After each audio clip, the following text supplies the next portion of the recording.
Confidently Uncertain, a show where two Army vets turned renewable energy engineers talk science, veteran issues, geopolitics, history, and engineering, and everything in between. I'm your host, Pearson Guest, and as always, I'm joined by my co host, Richard Ellis. How's it going today, Richard? It's good to talk to you, Pearson. It is good to talk to you as well. We are on episode 41. We just closed out our two-part Fall of the Republic little mini blurb.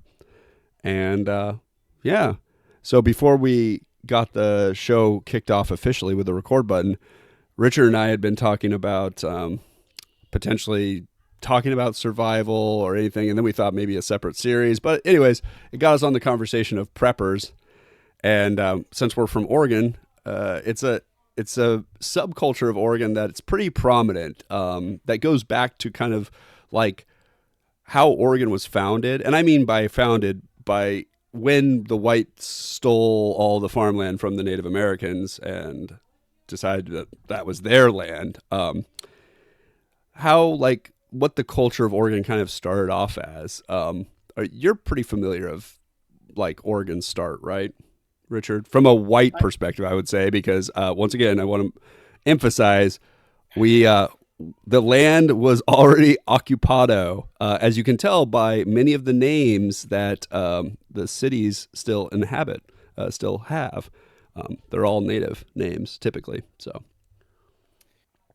yeah, I definitely have gaps in my knowledge. I've taken the work from big to small approach for history, and I became really interested in these historical events and timelines that crossed my life in important ways. But I honestly couldn't tell you like one of the ways that people get interested in the history of their locality might be through a genealogical survey. So when did the first LS step foot in the state? Like that would be a thing.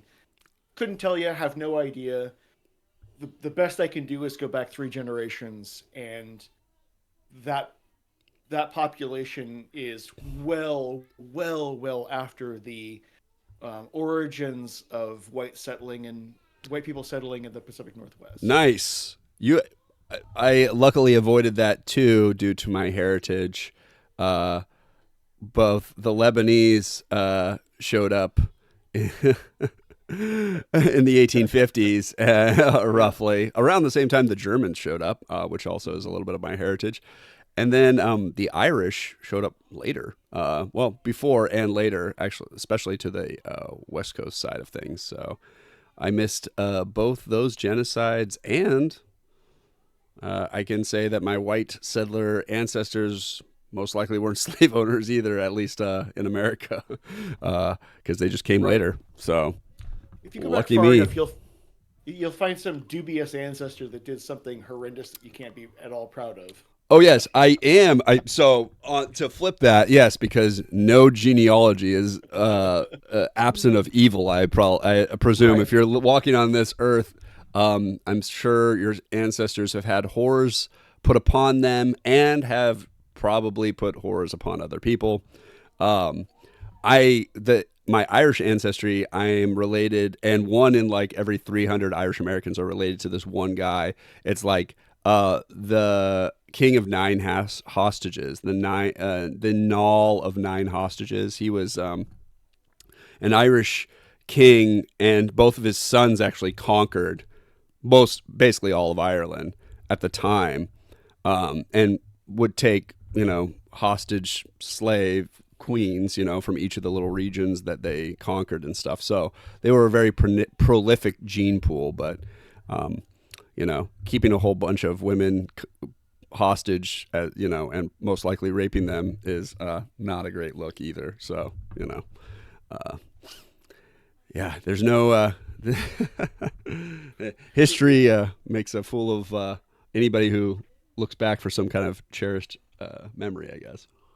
Yeah, you have to make those go in pursuit of and make observations with a attitude of not disconnection, but with an attitude of I'm going to be an anthropologist, and I'm going to look at this population of people that I don't know, even if I am genetically related to them in some way, I don't know them, and they operate in a time that's different than my own, with a context different than my own. That was one of the I this weekend. Pearson and I sent a couple of different things that we were listening to each other, and one of the things I sent Pearson was an anthropologist's perspective on modern America. What's going on within our modern American context of polity, economics, and the social changes that are coming to I'm about our halfway through it. civilization. It's very good. So when we think about the origins of the state of Oregon, um, what's really famous about our state is the story of the settlers traveling west in Conestoga wagons, the Oregon Trail, and not it's a little ironic to me, but that video game that was played on every Apple IIe computer in the 1980s Sure. wasn't programmed by people living in Oregon, but it was programmed by people, I think it was in Minnesota, but we're still interested nonetheless in the western expansion of the United States in the mid 19th century. And so we exist here at at the end of not just one but like several migrations. We could probably count them off if we knew a little bit more about the history of the state. But the very first migration would have been that of the people who were involved in the Hudson Bay Company fur trapping enterprise. Yeah. And the earliest quote unquote established settlement in Oregon that we look to as okay, this would have been where the seat of government would have started was in the Shampooey community that was really right off the banks of the Willamette River and just west of where I live. And this would have been a community where fur trappers and their native uh, spouses, let's be I'll be generous and call them spouses, Sure. for in whatever chronological context would have made sense at the time for them to have been paired up. But these would have been um, white people that were employed by the Hudson Bay Company, and trapping is a it's a hard life. It's a difficult career. Frontier The life. Yes. The Yeah, the frontiersman. attrition rate is very high because if you are injured at all on your trapping line, then and by line I mean the series of traps that you've set. If you're injured while going out and checking these traps and taking any quarry, you may never be seen again at the trading post. A dental problem might be a life-ending issue for you, right? An impacted tooth, or some type of infection, and an oral infection. So Uh, people if worked in the trapping industry for a few short years, and then they retired out of it with an eye on maybe settling down and starting a farm somewhere. Yeah. Go ahead. Well, I was just gonna say, it's funny when I think about history and how people died. I mean, if you're just trying to take a wild stab at something, most likely you can point to a dental issue. Pre 100 years ago, you're looking at a dental issue, or like dysentery, some type of Yep. bowel issue. Those were like huge killers, right? These were Yep. they were flu level killer, like Spanish flu level killers. The way that you could just a population could just get hit with rotten food or things like that could just take a person out easily throughout history, and then just dental issues that just go bad, gangrenous issue. Yep. Um, If something happened to your ability for locomotion, so if you had an injured foot or leg or lost a limb, that could really negatively affect your ability to participate in these rugged frontier occupations.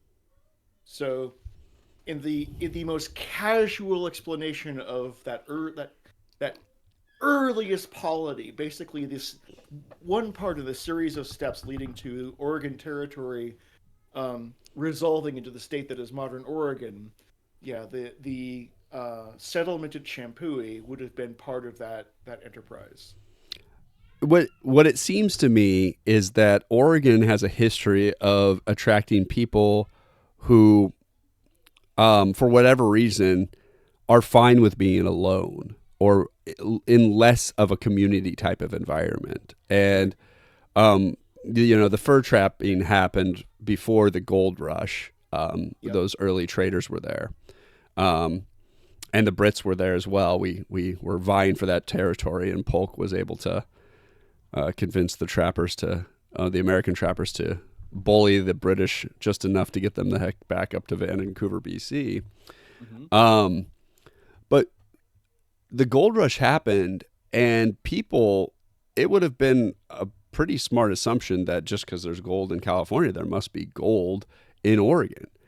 But people went to California, and the people who went to Oregon, most of them were just like, well, I want to get looking for opportunity, but just I don't want to be around all these people in California. So Hmm. they decided not to go down to the gold rush, um, which is an interesting thought.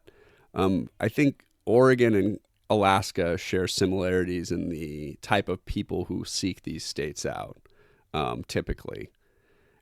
And this culture has permeated. It still exists. If you look at Portland now, it is a bastion for LGBTQ communities who feel like it's not a single day I don't see in the Portland or Oregon Post, a gay couple that's considering moving from Texas or Louisiana or Tennessee Hmm. or wherever to Portland because they think it's a safe or sanctuarious type place. Um, these people have typically been ostracized from their family unit because they have religious belief differences, obviously, and ideological differences. They might be considered black sheep characters in by their family dynamic. So, Oregon has always kind of been a magnet, in my opinion, of the black sheep or the loners, for whatever reason. What do We you have a think about couple of that? different. Yeah, we have a couple of different religious minorities in Oregon. When we talk about like the Amish, for example, as a major as um, a population that's notable in Pennsylvania and some parts of New York Yeah, we State, have like the we Western have Mennonites and shit. we have Mennonites. The part of Oregon that I've lived in for the last so help me God, I can't believe it's been 20 years, but here we go, here we are. The part of Oregon I've lived in the last 20 years has uh, I'll get their specific name wrong here, so my apologies to the Russians living in the Pacific Northwest for getting your religion wrong, but like an old order Orthodox Russian community that lives in the area, and their churches are very notable for having this um, onion dome affectation to their steeples. Like they have this specific look to their churches that would be reminiscent of something that we've seen in the Muscovy territory in modern day Russian Federation. Yeah. So there's like there is this melange of people living in this state who kind of tolerate each other's boundaries but aren't necessarily interested in intermixing. They aren't necessarily, um, what would you call this? Like a polyglot of Tower of Babel type of situation. No, yeah. It's interesting too. People say it's really hard to make friends in Portland and Oregon. Like Yeah, they struggle to make friends in the communities in Portland and Oregon, um, which is interesting because it seems like so many people in Portland and Oregon are talking about how lonely they are too. Which at the same time is like right. well, if you guys are having trouble, if everyone's lonely but everyone's having trouble making friends, what's going on here? So Yeah, it's really interesting. I mean, and this is just what I hear chatter wise on the internet. But I have friends who've moved to Portland, and I don't know if they've had a good job. They've had much success making friends in Portland. So, hmm. one of the things that I want to mention to kind of like call out one of the um, less virtuous aspects of our state's population demographics is that the Pacific Northwest, Oregon, and Washington were destinations for Southern Civil War veterans, and one of the one of the basic premise of being someone from the South and moving to the Pacific Northwest was, well, this would be a nice location to set up shop and never see another black person again. because the opportunities for black people to move west would have been they would have been minimal, they would have been uninviting, and that's not where their family system or networks would have been. And for these white people to move west, it would have given them an opportunity to seek out a um, a whites only type of environment and really stake that out again in a place where there wasn't already a history of black people being slaves and therefore living there already. So That's there's a good point. I'm thinking of these are Monmouth not and Dallas, Oregon now. yeah You've got me immediately these were thinking of those areas. these were parts of the state that had sundown laws. So once the white people settled here, they may have been veterans or displaced families from the South. They try to set up specifically. Um, they wanted to organize their civilization around it being a whites only, Jews and black people need not apply kind of civilization. And I I grew up in this, so it was a real shock for me to leave, join the army, leave and go and live in places of the country and abroad where there were all kinds of people from around the world, not least of which black people from the South, and to come back here and then have this brand new eyes to look on my home state and realize, oh my God, this is a bigot's nest. Like this is a place where the blue parts of our state that are sort of notable nationally are where the major universities are, and that's it.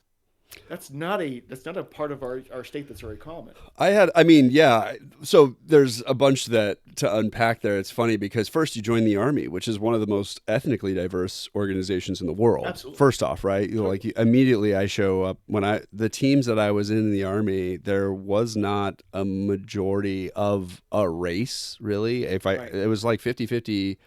I would say the two most prominent were white and Mexican guys, but we had a couple black guys, Asian guys, a couple people who were practicing Islam. We had a Jewish guy. Like yeah, it was very. You could see just the spectrum of diversity, Yeah. all typically tied together by poverty.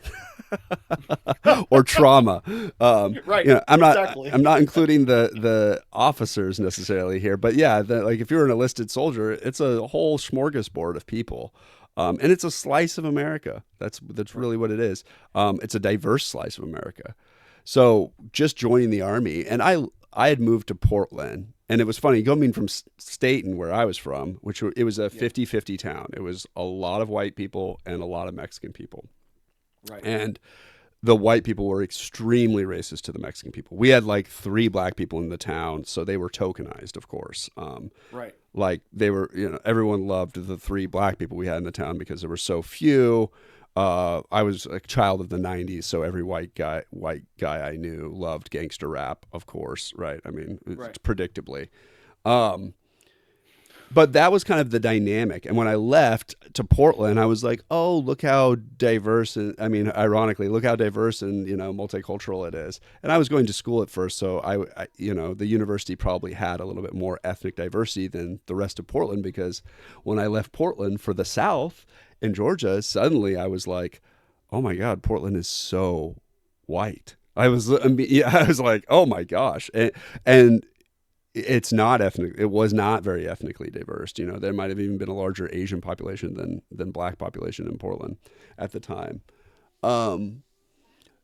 But so I had a very similar experience where, you leave, you start to see the world a little bit. And before you know it, you're starting to notice where I came from. Yeah. Oregon is an extremely white place.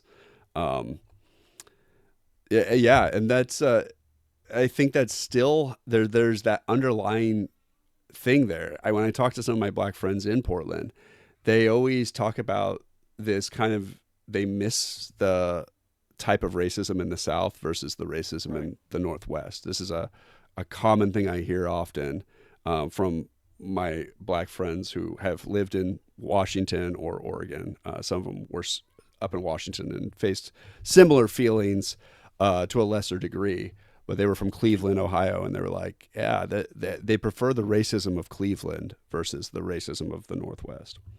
Can you expand on that a little bit? The distinction between those two different types of racism? Yeah. So, um, it's similar to like the way Republicans and Democrats are, characterized from the outside, like to the layman.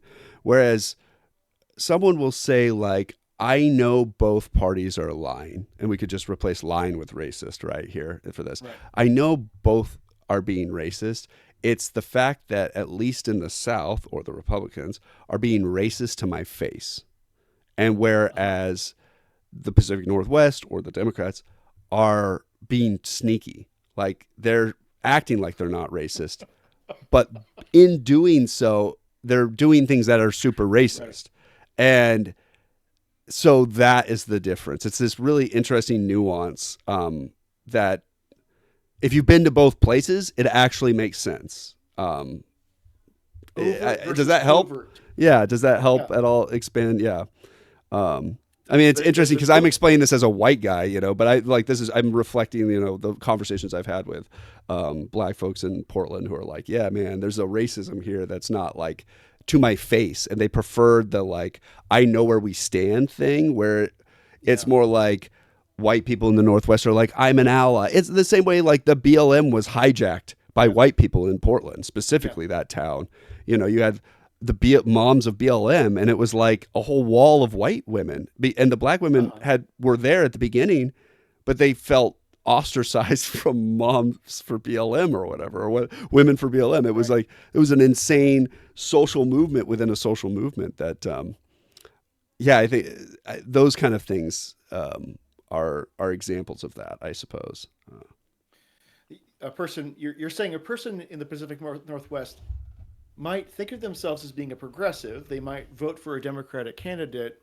They might even show up to a Black Lives Matter rally to support the black people for whom the rally is for. But then they may behave in ways that are subtle, but still very much a a um, in a way that would still undermine the progressive approach to equality and equity. Would still just not fit with a truly uh, what's the word, authentic ally, I guess is what I'm trying to say. It would Yeah. not fit with authenticity. They're being inauthentic is the background idea there behind Yeah. And subversive behavior. yeah, and I'm not, and I'm sure not all people are in being inauthentic, Yeah. when in their support for BLM or for racial equality or any of these things. But it's enough that it seems like a prevailing a me or a perception, in the Yeah. area. And I've heard this from multiple people of color, but of from black people specifically, will talk about Portland that way, which is really interesting to me.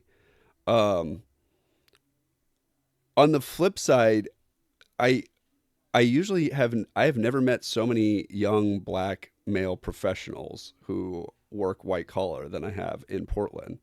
Mm-hmm. Um, I don't know if that's just my bias of the area that I was at or anything, but I thought that was interesting too. I like what the apartment that me and Sarah had before we got married that we were in for a while, and the other place that we were in.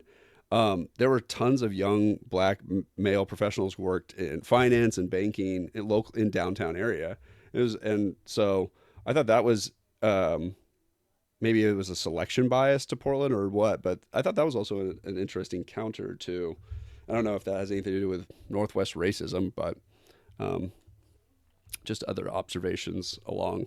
I do know that Vancouver was used as a place to put black communities by the whites for a while. Like we had this kind of two Portlands in the past due to racism. Do you want to Um, clarify that you're referring to the Vancouver that is a Washington State city just north of Portland? Yes, sorry.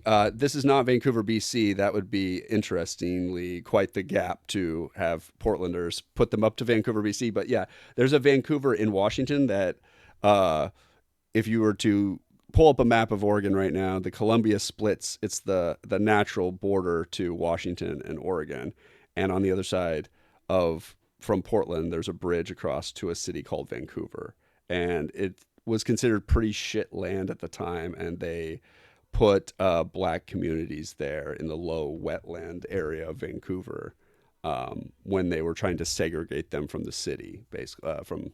Yeah, so As I mentioned, there's a couple of different waves of immigrants to the Pacific Northwest that settled in the area that settled in the metropolitan areas that we're talking about. yeah, Again, Pearson and I are both from rural parts of the state. He and I are from different parts of the rural Oregon. I'm from the coast range of the state, kind of like in the middle of it in the coast range. So I'm one of the hill people. And you're from a city that the community that I come from would have thought of as a big city because of your proximity to Salem. But nonetheless, you come from a community that is adjacent, that's still out in the countryside. yeah. We were both in logging towns. Logging Totally. was a primary, and honestly, if you would look at the valley, if we were looking down from north south in Oregon, we Mm-hmm. were looking down the pipeline between the coastal range, because there's a coastal Yep. range in Oregon, and then the Cascade Range. There's the flatland of the valley, which Salem perfectly represents. It's the flattest part in this valley. But if you Mm-hmm. start to go either side along those mountain ranges, we're like on the way up, basically, Yep. on either side. So very similar climate, Yep.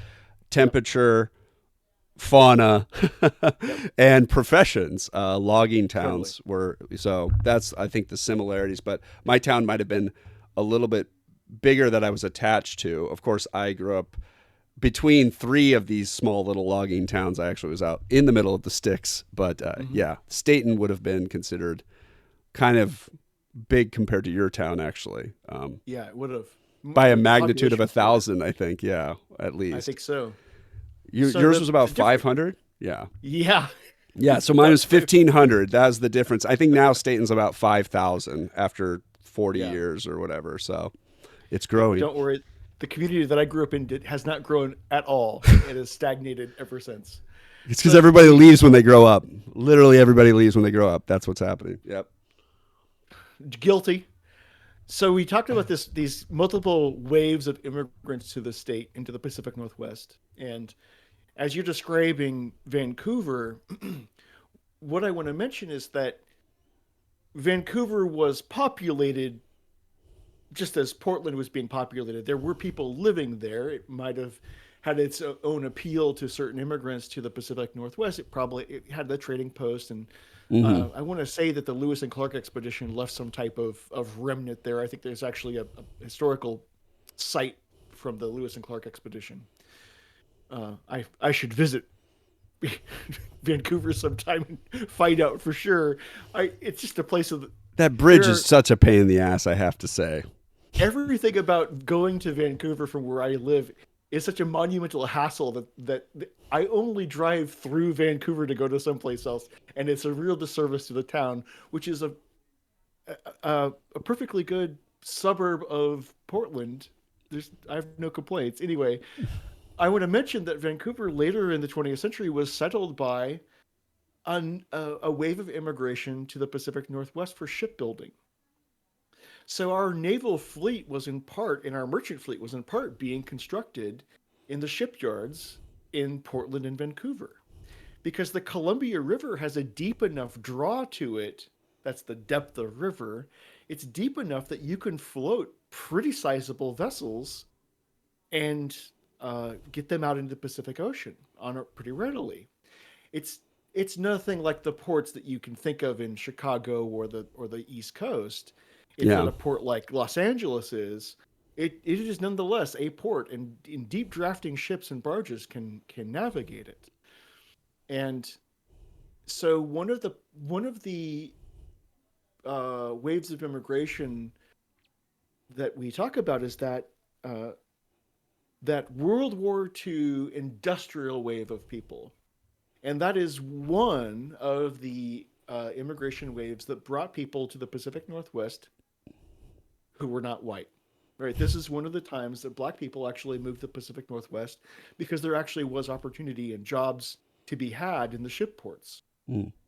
And when you're describing Vancouver as being ghettoized from not your words, my words, No, ghettoized from Portland, that's that what was happening. Yes. it turns out that that's one of the reasons is because there was this movement of people to for economic opportunity, Mm-hmm. and as our country is wont to do, we segregated on in the location Yeah. and set up uh, um, different enclaves of people based on their skin color, and then went about life. Yeah. And there are any number of interesting things that have been a product of that over time. So, I haven't looked at Roseburg's city ordinances lately. I don't think it's a sundown city anymore, but there are towns in the Pacific Northwest that literally only tolerated people of color during the day during business hours, and you needed to be gone by evening time because there was no tolerance for being residential. Well, it's funny because I didn't know that Oregon had been an enclave or a bastion or sanctuary for Southern white immigrants from Mm-hmm. post Civil War era, because it Yeah. makes the large population of the KKK in Oregon make a lot more sense, at Yep. least. I was always curious about, there's, and this is the West Coast pipeline, was from Northern California essentially all the way up to Oregon and to Washington. Um, Mm-hmm. and those communities are still there in all of these places. Maybe less vocal, maybe minimized to a degree, but they still exist. In fact, I think Monmouth and Dallas were still a dry town when I was in high school. At least I remember kind of dating a chick who went to Monmouth for a little bit, and they were like a completely dry county area or whatever. Yeah, interesting. I so the origins of the prepper or the Yeah. loneliness or what makes this state the way it is. Um, what made me, it's funny, I just think like sometimes a place maybe just puts off a vibe, and it puts off or people are transmitting a signal when they get there, and that signal magnifies because so many people are like-minded in the area, and that might be just the way things are. Places change over time, I suppose, as people die and go and culture just fades away, or Mm-hmm. changes as well. So but yeah, the loneliness. um, so we've met a lot of preppers in Oregon. It is a place where they like to go. Now it's funny. I tried to make the discernment. Like, I have no problem with being prepared for disaster. It makes sense to have extra water bottles, maybe a backup diesel generator, some extra blankets, some candles, flashlights, batteries, and all the other stuff, and maybe some skills or a weapon or two. Um, what's annoying is when you've met a prepper, sometimes they're the most insane people you've ever met. They're just really annoying and they gaslight you. It's like, you ever met someone that's so annoying and that they take a position that you want to also agree with, but because they're so annoying, you decide, well, if I believe the same thing as them, somehow I will feel more like them, and they're annoying me so much that it makes you adverse to doing it. That's how preppers make me feel about being prepared, based on just their behavior and the wacky shit that comes out of their mouth. So, I I I've made this overture about atheists in the past, and this is the idea that to be an atheist means to be um, a club of people that don't want to be in a club, right? It is a the you, anarchists right. organization. You self-select into a demographic or a population that is identifiable from the outside, but internally it's not a coalition. It's not. It's A coalition of mostly non-believers. right. This is a population that would uh if they found themselves in the ideal outcome of civilization falling apart, which would really validate their enterprise, then other people who prepared as they had are probably going to be at least an enemy, if not a competitor. Yeah, I didn't think of that, but you bring up a really funny point. I mean, not only are the preppers annoying, if you know them and all they're talking about is prepping all the time, they've annoyed you enough to know you're going to remember them forever. So when the shit does hit the van, if I've Right. survived, I know where all the stuff is. And God damn it, I've never been more eager to kill somebody now because they're so damn Exactly. annoying. No. But I mean, I kid, but this is the mindset that you could have during a apocalyptic scenario where you're like, oh man, Phil, he's been talking about all that food he's been saving up for years and years and Exactly. bragging about it, shaming me about not collecting enough food. Pierce, do you have enough food yet? You're like, God damn it, Phil. If it ends, I'm eating you first. You know, like when everyone's like, who's getting eaten in the group? I'm eating you first. Yeah, Phil. Anyways, I went to cannibalism because it got real dark there. But yeah, so I think that's a really good point. So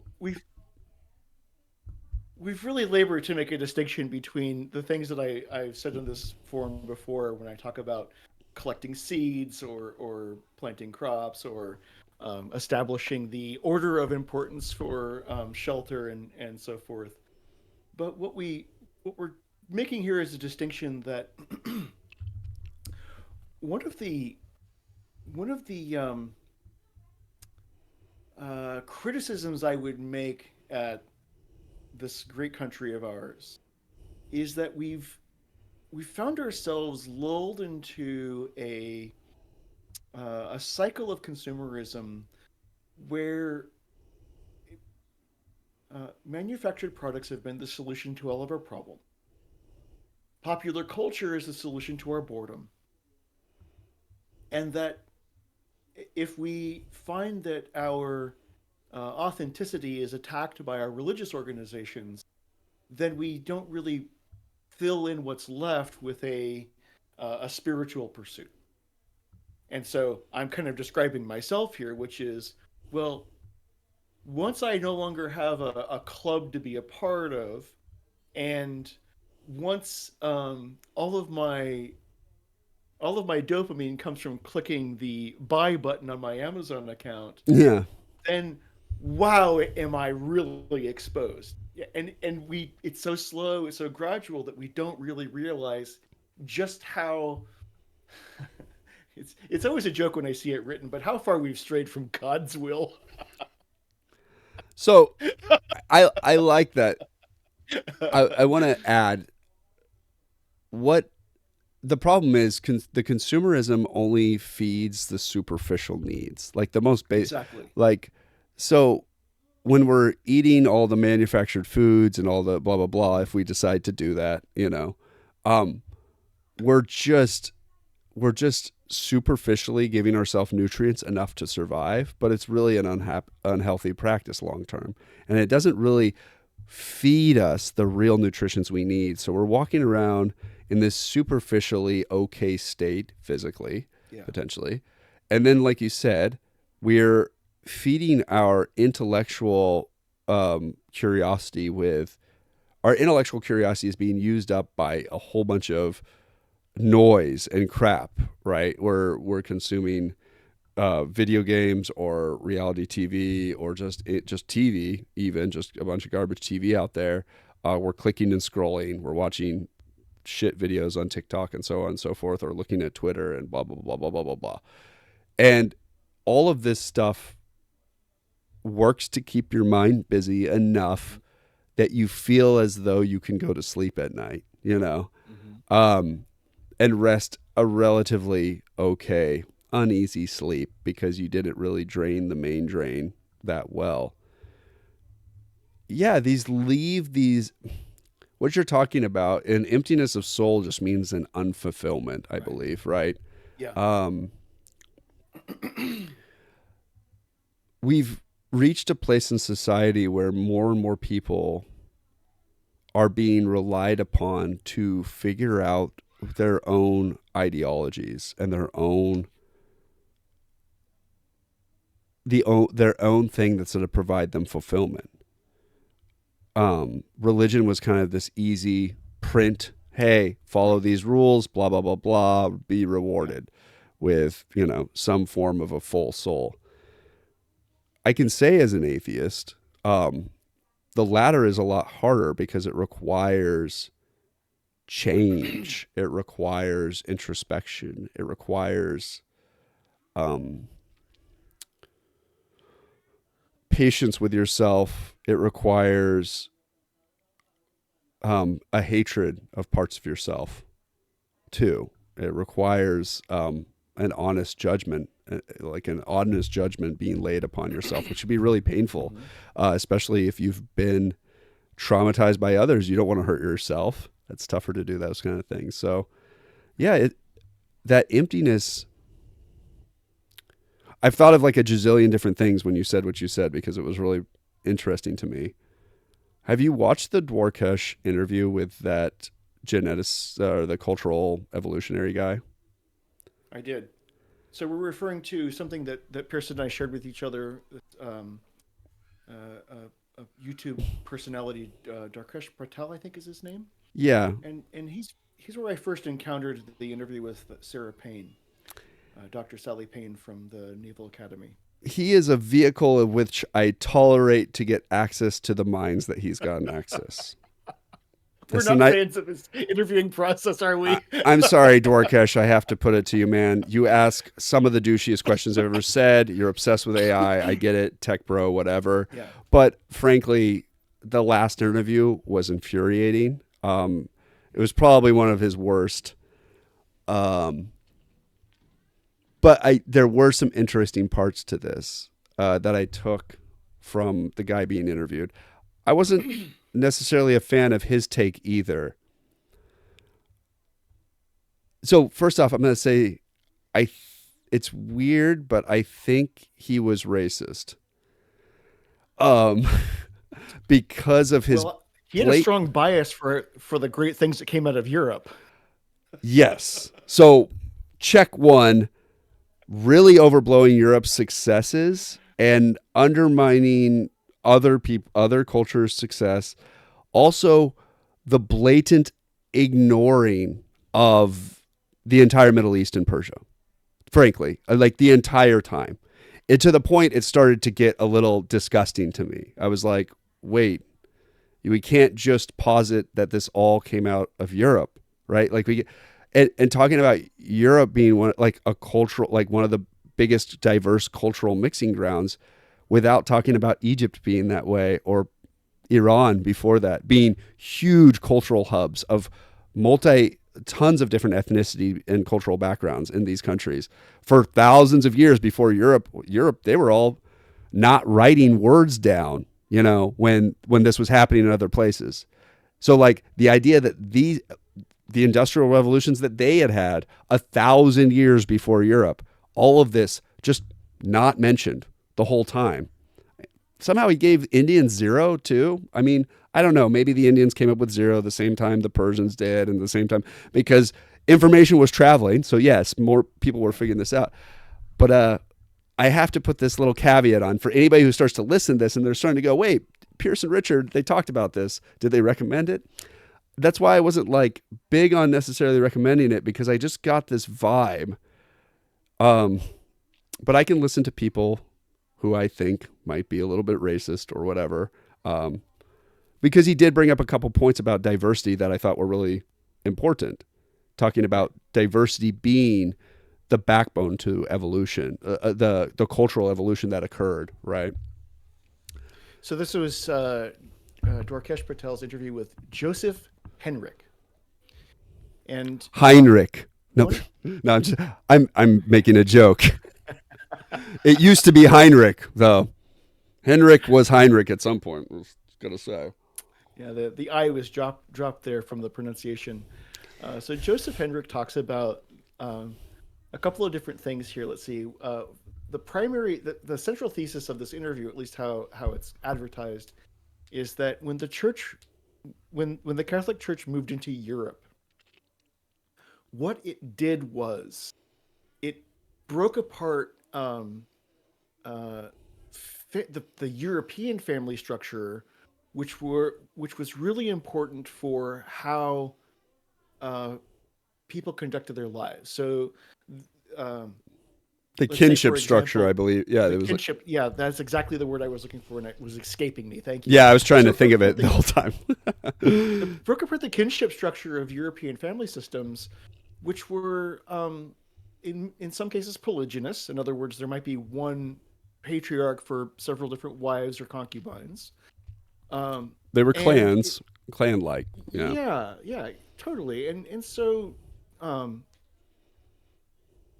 when this happens, I mean, on the one hand, I want to mourn the loss of this what essentially was a native peoples living in Europe. These were the Celtic tribes and the Gauls and the um, this one's a Goth from the east and this one's a Goth from the west. Right? There's all these different tribes of people that the Romans really ransacked, and then they were really vulnerable when the church comes in, and so that began to destroy their culture and their language and their family system structures and so forth. So um, there's a ancient Europe that's lost as a consequence of Rome's and later Catholicism's interventions.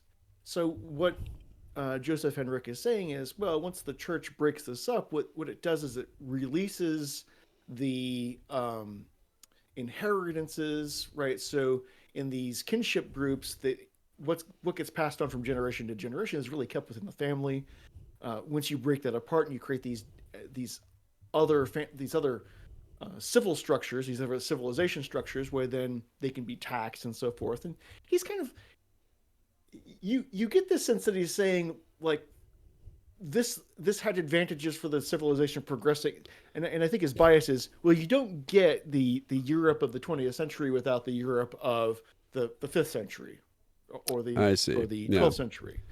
So he had that kind of this glint to what he was saying, which was like, oh yeah, well this happened, so then people went to universities instead of right staying within their kinship group trade system, and then what that led to was labor guilds later on, right? So he had that kind of idea that freed Europeans up from what had been a um, a cloistered tribal kinship structure from before. So Sure. he's making that overture.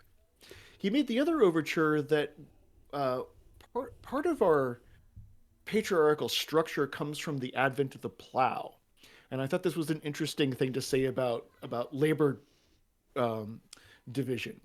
He says, okay, so the plow was introduced to Europe, and Europeans began farming using uh, tilling methods. And I would like to put a pin here and say, oh, you thought the plow was a boring concept? Wait until you actually dig into the history of the plow and how it changed when the Eastern plow met the Western plowing culture. So plowing, turning soil over to plant another crop, it turns out became the enterprise and domain of men. And Yes. we Yes. we would say, well, they did that because men. This was a difficult activity. You have oxen that are involved. You have to be strong on the plow to be able to get it to dig up the soil. Sure. And this is one of and so not only does it require physical strength, it then, as he says it then makes men the primary contributor to the financial um, well-being of family systems. So we've broken apart kinship groups. Hmm. One, we've introduced the plow. Two, it becomes the domain of men. Three, the outcome of plowing is economics for patriarchy. That's kind of the system of steps because they become the dominant contributor to the family's economics. It's weird to think that with if he knows so much about the Roman Empire and the Greeks, like they were both patriarch societies. The church was set up patriarchal. They already were patriarchal. Like, I I have a what did I and what I'm saying. I I must think have I'm forgot. You're right. No, but when you were saying, I was like, he did say all of these things, and I remember the whole time I was listening to this part, and I was like, I disagree with all of this, and I was actually surprised. I mean, I wasn't surprised Warkesh didn't push back on it at all because I don't think he has enough history or understanding yet either. Because I mean, yeah, God, but when you say it back, I'm like, wrong, wrong, wrong. Oh, this is just frankly wrong. I mean, like, I could, like, I don't even have to have a doctorate and work at Harvard to dispel these myths. It's insane almost. I Dirk. did. So the interviewer's stated goal, or maybe unstated goal, but apparent goal, is to talk to historians and anthropologists and hear what they have to say, because his bias is to relate that to how computers learn artificial intelligence, right? Yes, That's the yes, idea. Is yes. okay if you have this gene pool of people that are moving around on the Eurasian continent, and what they do ultimately turns into guns, germs, and steel, right? The enterprise of Sure. the colonial enterprise that the Europeans take on. Then what do we have? What can that tell us about the way that computer systems would learn if we're giving them large language models and other learning data? Right. Hmm. That's one of the reasons why he's asking these questions. Yes, yeah. It's interesting and useful from that angle. So he did prompt some interesting thought. One of the thoughts I had was the idea of the church. Well, first off, he ends up saying this down the line, but a thought I had was the church was an institution that came about as another form of power. The church was a form of taking power away from one, like a monarch type figure, some person who had absolute power in an area, and leveraging that power to create some form of a balance. Now, it was just one leg, so a chair with two legs is not very balanced, but it's better than a pole. Um, Yeah. so I had this thought about the church, and I do agree that by breaking down kinship boundaries, first off, you would have gotten rid of a lot of inbreeding out of the clan. Not that there was inbreeding only in these clans. These clans intermarried and mixed. They were, these people were moving around over generations, right? And in fact, we know just how the Neanderthals were kind of integrated into the hominid species that we are, that most likely if the farmlands were producing too many young males, those males were migrating to other places in search of mates. Simply these migration patterns happened in humans as well. So one thing, breaking down the kinship barrier, but creating an establishment that people who before this did not really have any power could work for the church or even be part of the church, right, as a early cleric, and work their way up through a system and gain some amount of power. The church was really a bastion for liberalism because new institutions are created to leverage power away from existing establishment to new people. Now, another thought I had was they're all, because humans are corruptible and naturally institutions, unless they're completely being checked and audited and monitored, they corrupt. You kind of have to create new institutions or recycle the ones of the old. These are just important factors. But I was just thinking about this while he was speaking to this. One of the things that he doesn't mention was the less polygamy you have, the more expanded gene pool of diversity you have, more males in the gene pool, that gives you more evolutionary variance and therefore has had to have spurred evolution within our species. Right now, even, more males can mate than have ever gotten to mate in the history of our species. Right now, in this age, more men are able to find a mate and have kids than they were before. So I thought about that and I thought, well, that means there shouldn't be a problem with us continuing our evolutionary journey, as in our brains becoming more sophisticated. Not necessarily bigger. It doesn't seem like they need to get bigger for us to become more smart and sophisticated, per se. And then the final thought I had, I know I'm dumping on you now, but it's a chain, was the idea that he kept talking about he was worried about our species, like our population, our birth rates going down. And what's fascinating to many of these guys is like we're animals like anything else. When animals reach peaks within their population, their natural birth rates go down within their species.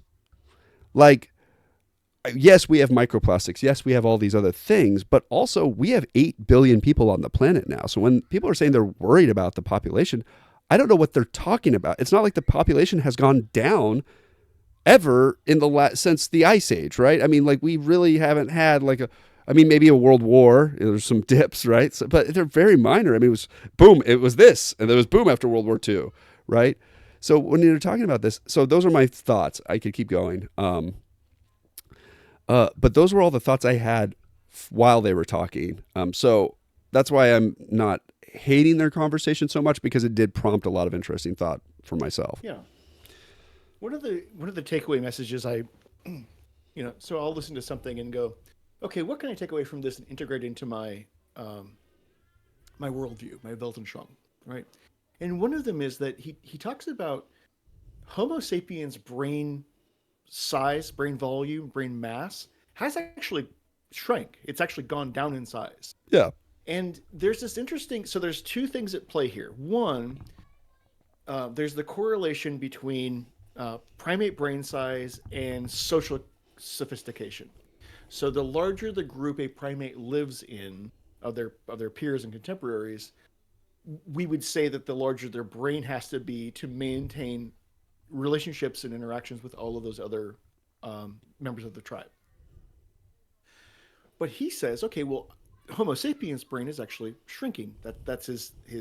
He has evidence for this. Apparently, I haven't seen it, but here we go. Sure. But what he says, so the takeaway message that I had from this interview was that what our species has done, which allows our brains to be a little bit smaller and less filled with the neurologic material for memory, has been to create culture. So he says to Darquesh, well, what we've done is we've offloaded a lot of the things that our other primate relatives would have to learn and maintain through their lives. We've just offloaded that into culture. Yes. Culture and tradition then maintains that as a knowledge base for us, and then we can fill our minds with other things. Specialized, yeah. We can learn newer things, more advanced things, so on and so forth. Totally. Go ahead, sorry. That provides the velocity for how our species goes from discovering a sharp rock and using it to our advantage as an individual, to discovering things that we can do collectively that go beyond social and grooming behaviors. Yeah. And that kind of fits into that worldview that I take away from Yuval Noah Harari's work, where he talks about the power of our species being that we tell each other stories and then do things using those stories as the foundation for trust. So yeah, I thought that was a really important idea, was that we've offloaded a lot of the things that individuals need to survive. This fits into our earlier conversation about preppers and talking about survival strategies, because ultimately the thing that makes us the most successful, the thing that is each other. We should try to not lose when things get tough, is the interaction between individuals that create culture and tradition, which offloads the difficult things to remember and retain for survival. That's the central thesis, the button on the episode. Yeah, and I don't disagree with that at all. Like that, I'm in alignment with that idea of, and we see this even with my generation and the younger ones when we were going to school, like even coming back to school, and the idea of sitting down and memorizing equations for a test or something that I would need to know, instead of understanding the processes required.